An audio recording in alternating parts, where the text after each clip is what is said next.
Hi friends, welcome back to value investing. Screen के ऊपर अभी जो आपको दिख रहा है वो एस्ट्रल लिमिटेड का पी रेशियो का मैक्सिमम वाला चार्ट है, जहाँ पे ये मैक्सिमम टाइम पे जो मीडियन पी पे ट्रेड किया हुआ है उसका वैल्यू है 55। यानी अगर हमें 55 या 55 के नीचे अगर मिल जाता है तो एक गोल्डन अपॉर्चुनिटी रहेगा इन्वेस्ट करने के लिए। अभी ये जिस तरीके से मैंने बोला कि ये मैक्सिमम वाला है, अगर हम लोग लास्ट 6 ईयर का देखें यानी इस बैंड को अगर देखें तो यहाँ पे एक्चुअली ये वाला शेयर ऑलमोस्ट 50-55 के ऊपर ही ट्रेड किया हुआ है। यानी जब भी ये 50-55 पे आ जाता है तो ये अट्रैक्टिव वैल्यूएशन पे आ जाता है और उसके बाद इसमें अच्छा खासा बाउंस बैक दिख जाता है। अभी लास्ट के कुछ अगर क्वार्टर्स में देखेंगे तो ये वाला ब्लू कलर का जो आपको लाइट ब्लू वाला जो स्काई ब्लू वाला दिखाई दे रहा है वो एक्चुअली अर्निंग पर शेयर है। तो ये यहाँ पे earning per share continuously increase हुआ है, बट ड्यू टू करेक्शन ये वाला जो इसका वाला वैल्यूएशन है वो अभी कम हुआ है। तो इसको किस वैल्यूएशन पे लेना चाहिए? तो करंटली अगर देखिए यहाँ पे हम लोग, तो अगर मैं इसको 5 ईयर का अगर चार्ट कर दूँ तो यहाँ पे देखेंगे आप कि इसका मीडियन वाला वैल्यू निकल के आता है 70 का, ठीक है। और अगर चलिए 10 ईयर का अगर पकड़े तो यहाँ पे निकल के आता है 60। यानी अगर 60 या 60 के नीचे अगर ये मिल जाता है तो डेफिनेटली हम बोल सकते हैं कि यहाँ पे अच्छे खासे वैल्यूएशन पे ही मिल रहा है। इसके नीचे जितना भी मिलता है वो अच्छा अपॉर्चुनिटी उसको माना जाएगा। अभी इसका वैल्यूएशन कितना चल रहा है? अभी अगर इसका पी देखें तो 68.2 दिखाई दे रहा है। तो इसको जिस तरीके से हम लोगों ने देखा कि लास्ट 15 ईयर्स में अगर देखें 5 ईयर्स में तो इसका मीडियन पी 70 आ रहा है, लास्ट 10 ईयर का 60 आ रहा है। तो 60 पे अगर मिल जाए, यानी ये अगर करेक्ट होकर 60 पे अगर मिल जाता है तो उस टाइम पे हम लोग इसको अच्छा अपॉर्चुनिटी मान सकते हैं। तो ये ऑटोमेटिकली एक क्वार्टर के अंदर आने के चांसेस है। कैसे मैं आपको बताता हूँ, विदाउट करेक्शन। वो भी आपको भी स्क्रीन पे क्वार्टरली रिजल्ट्स वाला डेटा दिखाई दे रहा होगा, जहाँ पे लास्ट ईयर में कोविड की वजह से इनकी जून 2021 में जो सेल्स और प्रॉफिट में है दोनों में भी जो यहाँ पे डेन दिखाई पड़ रहा था, तो यहाँ पे ये वाला इसमें कंप्लीटली रिकवरी होने के चांसेस है, ठीक है। तो यहाँ पे जो ये 74 करोड़ के जो प्रॉफिट्स थे, ठीक है, तो ये वाला बढ़ के मुझे लग रहा है ये जो भी मतलब रिसेंट क्वार्टर है, ठीक है, 141 करोड़ का इतना आने का चांसेस है या फिर इससे कम आने का चांसेस है। तो अगर हम लोग कंसिडर करें कि ठीक है इनका वाला मतलब ये इतना ही रहता है और 15% मार्जिन के साथ अगर मतलब इस सेल्स के ऊपर अगर ये लोग सिर्फ 127 करोड़ का ही अगर प्रॉफिट्स निकाल पाते तब भी इसका वाला ईपीएस जो है 6.34 आने के चांसेस है।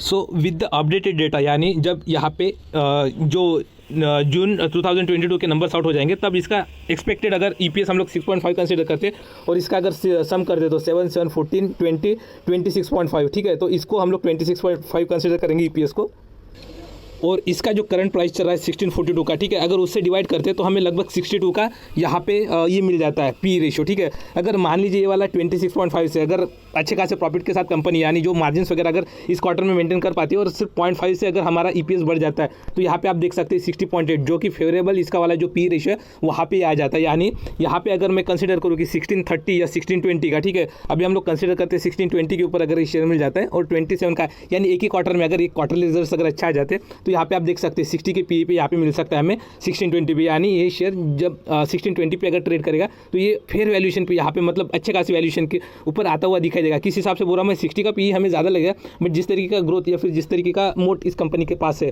पाइप सेक्टर में, उसके बाद ये कंपनी एडिसिव्स में भी आ गई जहाँ पे 30% का रेवेन्यू जनरेट कर पा रही है, उसके बाद टैंक वगैरह में भी आ रही है, पेंट सेक्टर में भी ये अभी एक्सपेंशन करने की प्लान कर रही है, साथ ही में जो किचन के एक्सेसरीज होते हैं उसमें भी आ रही है कंपनी। तो ये ग्रोथ जिस तरीके से उस तरीके से मेंटेन रहने का चांसेस है और पी रेशियो भी मेंटेन रहने का चांसेस है।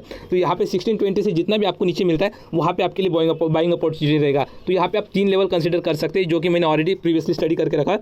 एक तो ये 1540 का रहेगा, ठीक है, इसके नीचे बोल रहा हूँ मैं। सेकंड वाला या 1560 पकड़ सकते हैं आप इसको। सेकंड वाला 100 पॉइंट नीचे लेना है 1450 और यहाँ पे 1350, ठीक है। ये ऐसे 3 लेवल है जहाँ पे ये शेयर काफ़ी अट्रैक्टिव हो जाएगा। अभी के लेवल पे ही मुझे अट्रैक्टिव लग रहा है। तो यहाँ से चाहिए तो आप थोड़ा मतलब जो भी है 4%, 5% के गैप में आप चाहे तो 4 इंस्टॉलमेंट में ले सकते हैं। जितना भी आपको इन्वेस्ट करना है 100% का, अगर 25 इस लेवल पे 25 लगा सकते हैं। या फिर अगर आपको डीप में बाय करना है, ऑलरेडी आपके पास काफ़ी ज़्यादा क्वांटिटी में अगर है या फिर थोड़ी बहुत क्वांटिटी में, तो आप चाहे तो 50 या फिर 60 रुपीज़ के फॉल का अभी भी आप वेट कर सकते हैं, जहाँ पे ये शेयर अच्छे खासी वैल्यूएशन पे आपको मिलेगा। इस बिज़नेस को बाय करने का एक मतलब रीज़न ये मिल जाता है कि ये एक्चुअली बिज़नेस काफ़ी अच्छे खासे लेवल पे डाइवर्सिफाइड है। यानी ये पाइप्स में है, देन उसके बाद टैंक्स वगैरह में भी है, उसके बाद अगर देखिए पेंट में एंट्री कर रहा है, किस तरीके का एक्सपेंशन करेगा वो आने वाले टाइम पे देखना पड़ेगा। एडिसिव्स में है, तो ये आने वाले टाइम पे मुझे ऐसे लग रहा है कि अच्छे खासे पेस के साथ ग्रो हो सकता है, ठीक है। तो ये एस्ट्रल के साथ अगर हम लोग पीडीलाइट का कंपेरिजन करें, कंपेरिजन वैलिड नहीं रहेगा, बट जो कि इसके 30% के रेवेन्यू जो है वो हम लोग कंसिडर करें कि यहाँ से आ रहे हैं एडिसिव से, और बाकी इसका वाला जो ग्रोथ है पीडीलाइट के कंपेरिजन में थोड़ा सा ज़्यादा है। इसलिए अगर हम लोग इसके रिटर्न्स देखें तो ये पीडीलाइट से हमें ज़्यादा दिखाई देते हैं, और जो फ्लक्चुएशन है या फिर हम लोग बोल सकते हैं वोलेटिलिटी वो भी पीडीलाइट से ज़्यादा है। तो चाहिए तो अगर आप ग्रोथ ओरिएंटेड है तो आप एस्ट्रल में जा सकते हैं, क्योंकि यहाँ पे ऑलमोस्ट 20% की ग्रोथ हमें मतलब जो CAGR है वो इजीली एक्सपेक्ट किए जा सकते हैं, और पीडीलाइट में ऑलमोस्ट 12 से लेकर 20% के कंसिडर किए जा सकते हैं। तो जिस तरीके का इन्वेस्टर है उस तरीके से आप कॉल ले सकते हैं, ठीक है। अगर 6 मंथ में, अगर 3 मंथ में इनका वाला अगर परफॉर्मेंस देखें तो लगभग 1 मिनट ओके 3 मंथ्स में लगभग सेम ही फॉल है दोनों में भी। उसके बाद 6 मंथ में अगर देखें तो ऑलमोस्ट ये वाला 17-22 थोड़ा सा इक्वली आ जाता है। 1 ईयर में देखें तो पीडियालाइट, जैसे मैंने बोला कि वोलेटिलिटी यहाँ पे कम है पीडियालाइट में और एस्ट्रल में ज़्यादा है, लेकिन अगर हम लोग ओवर द लॉन्ग पीरियड अगर देखें 5 ईयर में तो डेफिनेटली एस्ट्रल जो है पीडियालाइट से ज़्यादा रिटर्न देगा और आने वाले टाइम पर भी देगा, क्योंकि जिस तरीके का इसका बिजनेस है और जिस तरीके के इसके आउटलेट्स वगैरह है। तो पीडियालाइट एक्चुअली पीडियालाइट में क्या है कि इन्होंने ऑलरेडी बहुत सारा मार्केट कैप्चर किया हुआ है, तो स्कोप के लिए इनको जगह थोड़ी सी कम है। एस्ट्रल को अभी भी काफ़ी ज़्यादा स्पेस है और ये नए नए प्रोडक्ट्स में एंटर कर रहा है, इसलिए इसके पास अपॉर्चुनिटीज़ ज़्यादा है। और अगर हम लोग मैक्स में भी देखें तब भी यहाँ पे हमें जो एस्ट्रल का चार्ट है वो थोड़ा सा ऊपर जाते हुए दिखाई देता है। तो आप अगर ग्रोथ ओरिएंटेड है एस्ट्रल के ऊपर फोकस कर सकते हैं। आप अगर चाहते कि मतलब लॉन्ग टर्म में ही मेरा कंपाउंडिंग हो जाए, आप 5-6 ईयर्स में 10 ईयर्स में मुझे इतना कुछ इंपैक्ट नहीं पड़ेगा, तो आप पीडियालाइट के साथ भी जा सकते हैं। ये एक्चुअली मेरा वाला कुछ कैलकुलेशन और कंक्लूजन था ये दोनों शेयर के बारे में।